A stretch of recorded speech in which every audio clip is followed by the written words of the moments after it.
ತುಂಬ ಖುಷಿ ಆಗ್ತಿದೆ. ಈ ವರ್ಷ ಆ್ಯಕ್ಚುಲಿ ಬಿಫೋರ್ ಎಲ್ಲ ಲೈಕ್ ನಾರ್ಮಲಾಗಿ ಸೆಲೆಬ್ರೇಟ್ ಮಾಡ್ಕೋತಿದ್ದೆ. ಇವಾಗ ಒಂದು ಎಲ್ಲರೂ ವಿಶ್ ಮಾಡ್ತಾರೆ, ಆ್ಯಕ್ಟ್ರೆಸ್ ಅಂತ ಒಂದು ಹೇಳಿ ಲೈಕ್ ಎಲ್ಲ ಸ್ಟೋರಿ ಹಾಕ್ತಾರೆ, ಮನದ ಕಡಲು ಹೀರೋಯಿನ್ ಅಂತ ಎಲ್ಲ. It feels really good. ಇಷ್ಟು ವರ್ಷ ಕಷ್ಟಪಟ್ಟಿರೋದಕ್ಕೆ ಇವಾಗ ಇಟ್ಸ್ ಆಲ್ ಲೈಕ್ ಹ್ಯಾಪನಿಂಗ್ ಅನ್ನೋ ಫೀಲ್. ರಾಶಿಕಾ ಏನು ಎತ್ತ ಅಂತೆಲ್ಲ.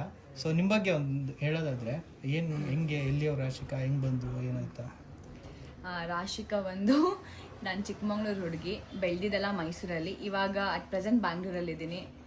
ರಾಶಿಕಾ ಬಂದು ತುಂಬ ಸ್ವೀಟ್, ಸೈಲೆಂಟ್ ಅಂತ ಹೇಳ್ತೀನಿ, ಬಟ್ ಶೀಸ್ ಟು ಎಕ್ಸ್ಟ್ರೀಮ್. ಹತ್ರ ಜಾಸ್ತಿ ಹೇಳ್ತಾಳೆ, ಕೋಪ ಮಾಡ್ಕೊಂಡೆ ಜಾಸ್ತಿ ಕೋಪ ಮಾಡ್ಕೋತಾಳೆ, ಈ ಥರ ಹುಡುಗಿ. ಬಟ್ ಡೆಫಿನೆಟ್ಲಿ ಒಂದ್ಸಲಿ ಮಾತಾಡಿದ್ರೆ ಎಲ್ಲರಿಗೂ ಇಷ್ಟ ಆಗೋಂಥ ಕ್ಯಾರೆಕ್ಟರ್ ನಾನು. ಮೇಡಮ್ ಅದೇ ಯಾಕೆ ಏನು ಅಂದರೆ ಯೂಶ್ವಲಿ ಸಿನಿಮಾ ಆಸೆ ಇದ್ದೇ ಇರುತ್ತೆ, ನಿಮ್ಗೆ ಯಾಕೆ ಆಸೆ ಬಂತು ಮತ್ತು ಹೆಂಗೆ ಬಂದಿದೆ ಆ್ಯಕ್ಚುಲಿ? ನಾನು ಚಿಕ್ಕಮಂಗ್ಳೂರಲ್ಲಿ ಇದ್ದಾಗ ಡ್ಯಾನ್ಸ್ ಕ್ಲಾಸ್ಗೆ ಹೋಗ್ತಾ ಇದ್ದೆ. ಆವಾಗ ತನನಮ್ ಸಿನಿಮಾಗೆ ಕರ್ಕೊಂಡು ಹೋದ್ರು. ಒಂದು ಸಾಂಗ್ ಇದೆ ಅದರಲ್ಲಿ, ಕಂಡೆ ಕಂಡೆ ಗೋವಿಂದನ, ರಮ್ಯಾ ಮ್ಯಾಮ್ ಜೊತೆ. ಆವಾಗ ನನಗದೊಂದು ಇಂಟ್ರೆಸ್ಟ್ ಸ್ಟಾರ್ಟ್ ಆಗಿದ್ದು, ನಾನು ಆ್ಯಕ್ಟರ್ ಆಗಬೇಕು ಅಂತ.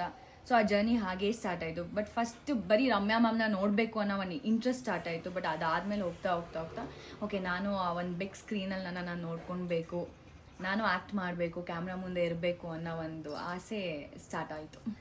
ಓಕೆ, ಈಗ ಸಿನಿಮಾ ಅಂದರೆ ಖುಷಿನೂ ಇರುತ್ತೆ, ನೋವು, ದುಃಖ ಎಲ್ಲದೂ ಇರುತ್ತೆ. ನೀವು ಒಂದು ಕಡೆ ಏನೋ ಶೇರ್ ಮಾಡ್ಕೊಂಡಿದ್ರಿ, ಒಂದು ಇಂಟರ್ವ್ಯೂ, ಪಾಡ್ಕಾಸ್ಟ್ ಥರದ್ರಲ್ಲೋ ಯಾವುದೋ ಆಡಿಷನ್ನು ಅಥವಾ ಸಿನಿಮಾ ಎಕ್ಸ್ಪೀರಿಯೆನ್ಸು ನಿಮ್ಗಾಗಿದ್ದಲ್ಲಿ ನೋವು, ಅದನ್ನು ಈ ಸಂದರ್ಭದಲ್ಲಿ ಏನಾದ್ರು ಹೇಳ್ಬೋದಾ ನಮಗೆ? ಪಾಸಿಟಿವ್ ನೆಗೆಟಿವ್ ಎರಡು ಥರನೂ ಎಕ್ಸ್ಪೀರಿಯೆನ್ಸ್ ಆಗಿರುತ್ತೆ ಆಯಿತಾ. ವಿತ್ ಅಂದರೆ ಒಂದು ಸಿನಿಮಾ ಬ್ಯಾಕ್ಗ್ರೌಂಡಿಂದ ಬಂದರು ಅಂದರೆ ಎವ್ರಿಥಿಂಗ್ ವಿಲ್ ಬಿ ಲೈಕ್ ಸ್ವಲ್ಪ ಈಸಿ ಇರುತ್ತೆ. ಬಟ್ ಸಿನಿಮಾ ಬ್ಯಾಕ್ಗ್ರೌಂಡ್ ಇಲ್ದಲೇ ಅಂತ ಬಂದರೆ ಸ್ಟಾರ್ಟಿಂಗ್ ಸ್ಕ್ರ್ಯಾಚಿಂದ ನಾವು ಸ್ಟಾರ್ಟ್ ಮಾಡಬೇಕಾಗತ್ತೆ. ಅವಾಗ ಯಾರಿಗೂ ನಾವು ಯಾರು, ರಾಶಿಕಾ ಯಾರು ಅನ್ನೋದು ಗೊತ್ತೇ ಇರಲ್ಲ. ಆಡಿಷನ್ಸ್ಗೆ ಹೋದಾಗ ಆಡಿಷನ್ಸ್ ತಗೊಂಡಲ್ಲೇ ಇರ್ತಾರೆ ಒಂದೊಂದ್ಸಲ.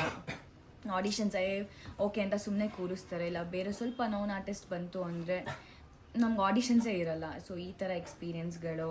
ಅದಾದಮೇಲೆ ಮೈಸೂರಿಂದ ಹೋಗ್ತಿದ್ದೆ ನಾನು ಆಡಿಷನ್ಸ್ ಕೊಡೋಕ್ಕೆ, ಕಳಿಸ್ಬಿಡ್ತಿರೋ ನಾಳೆ ಬನ್ನಿ ಅಂದ್ಕೊಂಡು. ಸೊ ಬೆಳಿಗ್ಗೆ ಬರ್ತಿದ್ದೆ, ಸಂಜೆ ನೈಟ್ 11 o'clock ತನಕ ನಾನು ಆಡಿಷನ್ ಕೂಗ್ತಾ ಇದ್ದೆ. ಒಂದು ಪಾಯಿಂಟ್ ಅನ್ನಿಸ್ತು, ಸಾಕು ಇದೆಲ್ಲ, ಬಿಕಾಸ್ ಇಟ್ಸ್ ಟು ಡಿಫಿಕಲ್ಟ್. ಒಬ್ಬಳೇ ಬರೋದು, ಮ್ಯಾನೇಜ್ ಮಾಡೋದು, ಎಷ್ಟು ಸಲ ಅಂತ ಅಪ್ಪ ಅಮ್ಮನ ಕರ್ಕೊಂಡು ಬರಲಿ ನಾನು ಆಡಿಷನ್ಸ್ಗೆ. ಒಂದೇ ಸಲಿಲಂತೂ ಆಗಲ್ಲ. ಬೈ ಲಕ್, ನಿಂಗೆ ತುಂಬ ಲಕ್ ಇತ್ತು ಅಂದರೆ ನೀನು ಕರೆಕ್ಟಾಗಿ ಸ್ಮೂತಾಗಿ ಎಲ್ಲ ನಡೆಯುತ್ತೆ. ಬಟ್ ಲಕ್ಕಿಲ್ಲ, ನೀನು ಕಷ್ಟಪಡಬೇಕು ಅಂತ ಇತ್ತು ಅಂದರೆ ಎವ್ರಿ ಡೇ ನೀನು ಆಡಿಷನ್ಸ್ ಅಟೆಂಡ್ ಮಾಡಬೇಕು, ಹೋಗಬೇಕು. ಅದ್ರಲ್ಲಿ ತುಂಬ ಥರ ಎಕ್ಸ್ಪೀರಿಯೆನ್ಸ್ ಆಗುತ್ತೆ. ಒಂದೊಂದು ಎಕ್ಸ್ಪೀರಿಯೆನ್ಸ್ ಬೇಡ, ಸಾಕು ಇಂಡಸ್ಟ್ರಿ ಸಹವಾಸನೇ ಸಾಕು ಅನಿಸುತ್ತೆ. ಬಟ್ ಇದೇ ಎಕ್ಸ್ಪೀರಿಯೆನ್ಸ್. ಅದಕ್ಕಿಂತ ಮುಂಚೆ ಅದೇ ಆಡಿಷನ್ಸ್ ಅಟೆಂಡ್ ಮಾಡ್ತಿದ್ದೆ ನಾನು. ಆಡಿಷನ್ಸಲ್ಲಿ ರಿಜೆಕ್ಟ್ ಆಗ್ತಿದ್ದೆ. ಈ ಹುಡುಗಿ ಕನ್ನಡ ಬರಲ್ಲ, ಮಾತಾಡೋಕ್ಕೆ ಬರಲ್ಲ, ತುಂಬ ಹೈಟ್ ಇದ್ದಾಳೆ. ಆಮೇಲೆ ಒಂದು ಆಡಿಷನ್ಸಲ್ಲಿ ಏನೋ ಗೋಲ್ಡ್ ಏನೋ ಹಾಕೊಂಡು ಹೋಗಿರಲಿಲ್ಲ, ರಿಂಗ್ ಏನೋ ಇರಲಿಲ್ಲ ಅಂತ ತುಂಬ ಅವಮಾನ ಮಾಡಿ ಕಳಿಸ್ಬಿಟ್ಟಿರು ನನಗೆ. ಅದಾದಮೇಲೆ ಅನಿಸುತ್ತೆ ನಾನು ಆಡಿಷನ್ಸ್ ಕೊಡಬಾರ್ದು, ಇಂಡಸ್ಟ್ರಿ ಸಹವಾಸನೂ ಸಾಕು ಅಂದ್ಕೊಂಡು ನಾನು ಆಡಿಷನ್ಸ್ ಎಲ್ಲ ಕೊಡೋದೇ ಬಿಟ್ಬಿಟ್ಟಿದೆ. ಅದು ಒಂದೇ ಎಕ್ಸ್ಪೀರಿಯೆನ್ಸ್ ನನಗೆ ಒಂಥರ ಹರ್ಟ್ ಆಗಿದ್ದು. ತುಂಬ ಆಡಿಷನ್ಸೇ ಬೇಡ, ನಂಗೆ ಸಿನಿಮಾನೇ ಬೇಡ ಅಂತ ನಾನು ಸೈಲೆಂಟ್ ಆಗಿದ್ದು ಅವಾಗಲೇ. ಅಷ್ಟ್ಬಿಟ್ಟರೆ ಬೇರೆ ಥರ ಎಲ್ಲ ಏನೂ ಎಕ್ಸ್ಪೀರಿಯೆನ್ಸ್ ಆಗಿಲ್ಲ. ಅದೇ ಅಂದರೆ ಮನೇಲಿ ಸಪೋರ್ಟ್ ಇಲ್ಲ ಆ್ಯಕ್ಚುಲಿ. ಅಂದ್ರೆ ಹುಡುಗರಾದ್ರೆ ಒಂಥರ ಇಂಡಸ್ಟ್ರಿಗೆ ಹೋಗ್ತೀವಿ ಅಂದ್ರೆ, ಹುಡುಗಿರಂದ್ರೆ ಒಂದು ಸ್ವಲ್ಪ ಭಯ ಇರುತ್ತೆ. ಇಂಡಸ್ಟ್ರಿ ಅಂದ್ರೇನೆ ಒಂದು ಭಯ. ಫ್ಯಾಷನ್ ಇಂಡಸ್ಟ್ರಿಗೆ, ಮಾಡ್ಲಿಂಗಿಗೆ ಹೋಗ್ತೀವಿ ಅಂದ್ರೆ, ಸಿನಿಮಾ ಇಂಡಸ್ಟ್ರಿಗೆ ಹೋಗ್ತೀವಿ ಅಂದ್ರೆ ಒಂದು ಭಯ ಇದೆ ಎಲ್ಲರಿಗೂ. ಅದೆಲ್ಲ ಯಾವ ಥರ ನೀವು ಕನ್ವಿನ್ಸ್ ಮಾಡಿದ್ರಿ? ನಿಮ್ಮ ಮನೇಲಿ ಯಾವ ಥರ ಸಪೋರ್ಟ್ ಮಾಡಿದ್ರಿ? ನಮ್ಮ ಮನೇಲಿ ಫಸ್ಟಿಂದ ಹೇಳ್ತಿರ್ಬೇಕಾದ್ರೆ ಯಾವುದೋ ಲೂಸ್ ಸುಮ್ಮನೆ ಮಾತಾಡ್ತಿದ್ದೆ ಅಂತ ಅನ್ಕೋತಾ ಇದ್ರು. ನಾನು ಸುಮ್ಮನೆ ಕೂತ್ಕೊಂಡು ಹೇಳ್ತಾ ಇದ್ದೆ, ನಾನು ಟಿ ವಿಲಿ ಬರ್ತೀನಿ, ನಾನು ಇವ್ರ ಜೊತೆ ಆ್ಯಕ್ಟ್ ಮಾಡ್ತೀನಿ ಅಂತೆಲ್ಲ. ಅವರು ಸುಮ್ಮನೆ ಕಾಮಿಡಿಯಾಗಿ ತೊಗೊಂಡ್ರು. ಬಟ್ ಅದು ಹೋಗ್ತಾ ಇಲ್ಲ, ಅವ್ರಿಗೆ ಗೊತ್ತಾಯಿತು ಇವಳು ಸೀರಿಯಸ್ ಆಗಿ ಹೇಳ್ತಾ ಇದ್ದಾಳೆ, ಎಜುಕೇಷನ್ ಬಿಟ್ಬಿಡ್ತೀನಿ ಅಂತ ಅಂದೆ ನಾನು. ಆಡಿಷನ್ಸ್ ಕೊಡೋಕ್ಕೆ ಸ್ಟಾರ್ಟ್ ಮಾಡಿದಾಗ ದೇವರ್ ಲೈಕ್, ನೀನು ಆಡಿಷನ್ಸ್ ಕೊಡಬೇಡ, ತುಂಬ ಪ್ರೆಷರೈಸ್ ಇತ್ತು, ಬೇಡವೇ ಬೇಡ. ನಮ್ಮ ಅಪ್ಪ ಅಂತೂ ಲೈಕ್ ನೋ, ಇಂಡಸ್ಟ್ರಿನೇ ಬೇಡ, ಎಜುಕೇಷನ್ ಮಾಡಿಲ್ಲ, ಮದುವೆ ಮಾಡಿ ಕಳಿಸ್ತೀನಿ ಅನ್ನೋ ಥರ ಇತ್ತು ನಮ್ಮ ಮನೇಲಿ. ನಾನು ಅವಾಗ ಅಂದ್ಕೊಳ್ತಾ ಇದ್ದೆ,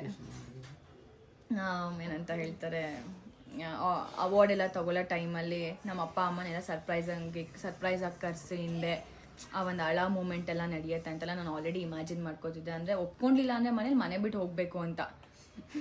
ಸೊ ಬಟ್ ಅದು ಯಾವುದೂ ಆಗಿಲ್ಲ. But they like so supportive. ನನ್ನ ಲೈಫಲ್ಲಿ ಇವತ್ತು ತನಕ ಏನೋ ಮಾಡ್ತಿದ್ದೀನಿ ಅಂತ ಅಂದರೆ ಅವರಷ್ಟು ಜನ ಸಪೋರ್ಟ್, ಆ ಒಂದು ಎಂಕರೇಜ್ಮೆಂಟ್ ತುಂಬ ಇಂಪಾರ್ಟೆಂಟ್ ಆಗಿದೆ ನನ್ನ ಜೀವನದಲ್ಲಿ. ಬಿಕಾಸ್ ಅದಕ್ಕೆ ನಾನು ಇವತ್ತು ಇಲ್ಲಿದ್ದೀನಿ. ಏನೇ ಮಾಡಿದ್ರು, ಏನೇ ಆದರೂ they are my best friends, my family. ಏನೇ ಇದ್ರೂ ಅವ್ರು ನನ್ನ ಜೊತೆ ಇರ್ತಾರೆ.